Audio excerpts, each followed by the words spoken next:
Hi, my name is Simone Suku and I am studying first year B.Ed education for the intermediate phase. For me, reflection is looking on back on what happened and why it happened and what it led to. For me, it is assessing my own effectiveness, not just on teaching content, but how your actions and discussions impacted learners. Reflection is important as we learn from our experiences and can use it as a guide to impact in our future lessons. It helps us think about what we can do to improve our lessons and become better educators. Reflection is efficient and effective for teachers. Understanding of reflection after exploring relevant readings in this module. I thought of reflection as something informal teachers do for feedback. However, this module, IPTL, gave me a deeper understanding of reflection. Reflection is an ongoing process. This can help inform real time decision making.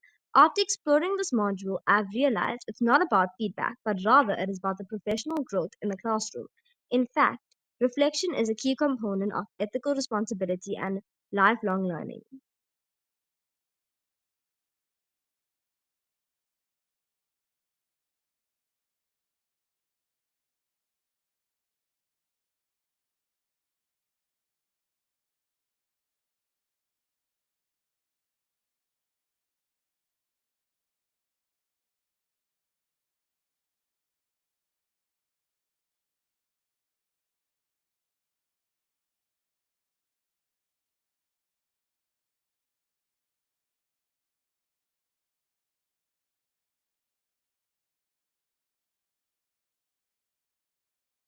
Challenges of reflection in teaching.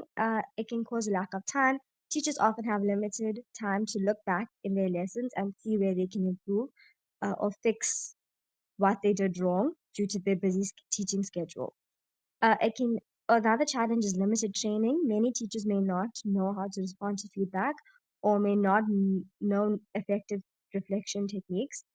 Another challenge is no support or less support. Without a supportive environment, reflective practices may not be valued and may be difficult for teachers. Resistance to change. Some teachers may find it hard to change their teaching methods and they may be unwilling to alter certain changes to the way they teach. Another challenge, and this is the last challenge, is emotional difficulty. This is probably one of the most common challenges as teachers feel that when they have a teaching method and if they make a mistake, it can lower their self esteem. The role of reflection in teaching from the CAPS document, it improves teaching practices. CAPS expects teachers to continuously improve their teaching methods. However, it requires reflection. Teachers need to look back on what works and what doesn't work in their lesson delivery. The use of assessment reflection. Teachers must formally and informally not only test learners but also reflect on their own teaching effectiveness. Curriculum adaptation. The CAPS allows teachers to adapt the curriculum to learners' needs. However, it also relies on the ability of teachers to reflect on classroom context, including learner diversity and learning barriers.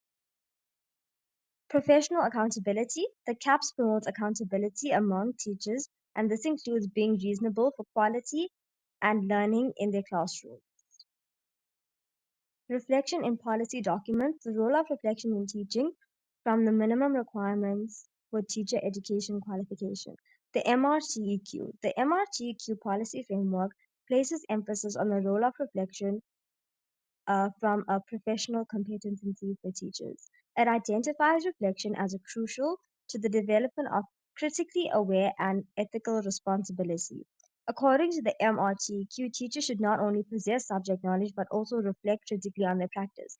The MRTQ emphasizes that reflective teachers are better equipped to handle real world classroom challenges and adapt to changing educational demands. Well, this is the end of the vlog. Thank you for watching.